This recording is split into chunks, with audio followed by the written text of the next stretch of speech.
নমস্কার বন্ধুরা, আমাদের রান্নাঘরে সবাইকে স্বাগত। শীতকাল তো চলে গেছে আর কুল তো রয়েই গেছে। বাজারে এখন প্রচুর কুল পাওয়া যাচ্ছে আর নানান রকমের কুল পাওয়া যাচ্ছে।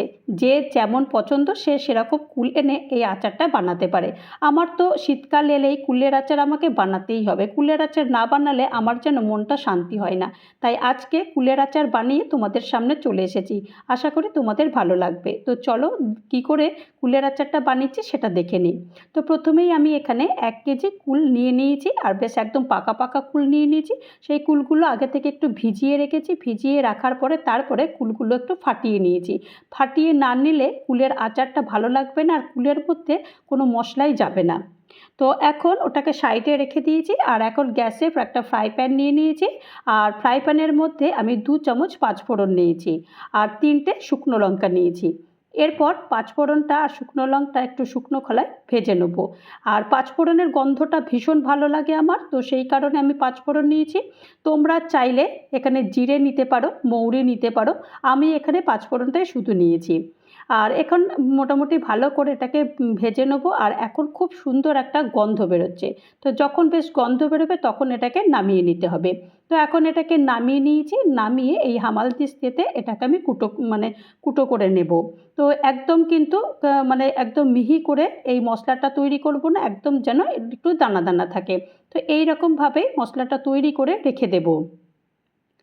গ্যাসে কড়াই বসিয়ে দিয়েছি আর 2 চামচ মাত্র তেল দেবো। আর এই আচারটা আমি কিন্তু সাদা তেল দিয়েই করছি, সর্ষের তেল দিয়ে করার কোনো প্রয়োজন নেই। তবে তোমরা যারা পছন্দ করো সর্ষের তেল তারা ইউজ করতে পারো। আর এখানে 1 চামচ আমি এখানে পাঁচফোড়ন দিয়ে দিয়েছি। পাঁচফোড়নটা একটু বেশ ভালো করে ভেজে নিচ্ছি। ভেজে নেওয়ার পরে তারপরে যে আগে থেকেই কুলগুলো যে ফাটিয়ে রেখেছিলাম সেই কুলগুলো সব দিয়ে দিয়েছি। কুলগুলো দিয়ে দেওয়ার পরে তারপরে ভালো করে একটু নেড়ে চেড়ে দিচ্ছি, যাতে কুলের মধ্যেও সমস্ত এই যে ফোড়নটা দিয়েছি বা তেলটা দিয়েছি সেটার জন্য পুরো বেশ ভালো করে মিশে যায়।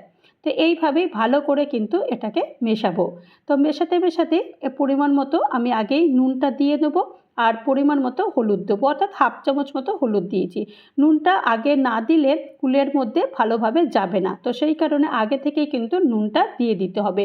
তবে কুলের মধ্যে মোটামুটি বেশ ভালোভাবে ঢুকে যাবে আর কি।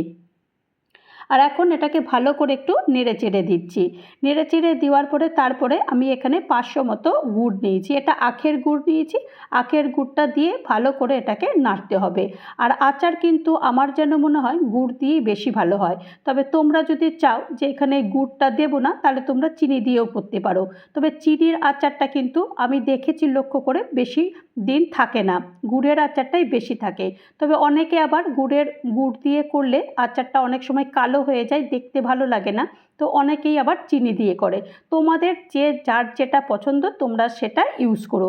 আমি এখানে গুড় দিয়েছি কারণ এই আচারটা আমি অনেক দিন পর্যন্ত সংরক্ষণ করে রেখে দেবো, সেই কারণেই আমি গুড়টা ইউজ করেছি। গুড়টা দিয়ে দিয়েছি। দেখো গুড়টা একদম গলে গেছে, গলে একদম পুরো একদম জল মতন হয়ে গেছে। তো এই জলটাই যতক্ষণ পর্যন্ত না শুকোবে ততক্ষণ আচার তৈরি হবে না।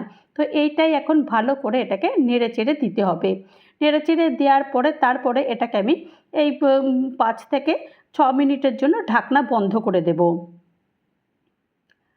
5 মিনিট পর ঢাকনা খুলে দিয়েছি। দেখো পুরো একদম গুড়টাও পুরো অনেকটাই শুকনো হয়ে গেছে আর কুলগুলো কিন্তু বেশ একটু ফুলে ডবল হয়ে গেছে। তো এইভাবেই কুলের আচার তৈরি করতে হয়। কুলের আচার বানানো ভীষণই সোজা, যে কেউ পারবে, মানে কোনো কিছুই কোনো কষ্ট হয় না। তো এখন আর ঢাকনা দেবো না, এখন ঢাকনা ছাড়াই এটাকে নাড়তে থাকবো। না নাড়লে তলায় লেগে যাবে আর খুব তাড়াতাড়ি ঘন হয়ে যাবে। কারণ কুলের মধ্যে একটা এই যে লালানি ভাব থাকে, সেই কারণে খুব তাড়াতাড়ি এটা ঘন হয়ে যায়। এখনও কিন্তু দেখো এটা একটু লালানি মতো রয়েছে, তো সেই কারণে এটা আরেকটু জাল দিতে হবে। তো আরেকটু জাল দেওয়ার আগেই আমি এই যে মশলাটা তৈরি করেছিলাম সেই মশলাটা পুরোটাই দিয়ে দিয়েছি। দিয়ে দেওয়ার পরে আরেকবার ভালো করে এটাকে জাল দেবো। তবে এই একবার দুবারই এইরকমভাবেই নেড়ে চেড়ে দিয়েছি, তবে এর থেকে কিন্তু বেশি আমি আর জাল দেবো না, কারণ এটা যখন ঠান্ডা হবে তখন একদম কিন্তু শক্ত হয়ে যাবে। তো সেই কারণে এখন আর এর থেকে আর বেশি জাল দেবো না। দেখো অনেকটা কিন্তু ঘন হয়ে গেছে। তো এইটাই, এরকম অবস্থাতেই আমি এখন নামিয়ে রেখে দেবো। তো এখন এটা একটু ঠান্ডা হোক, ঠান্ডা না হলে তো পরিবেশন করা যাবে না। তো সেই কারণে এটা একটু ঠান্ডা করবার জন্য এটা এখন রেখে দেবো। তো চলো, ঠান্ডা হয়ে গেছে। ঠান্ডা হয়ে যাওয়ার পর তারপর আমি এখানে 1 চামচ এখানে ভিনিগার দিয়েছি।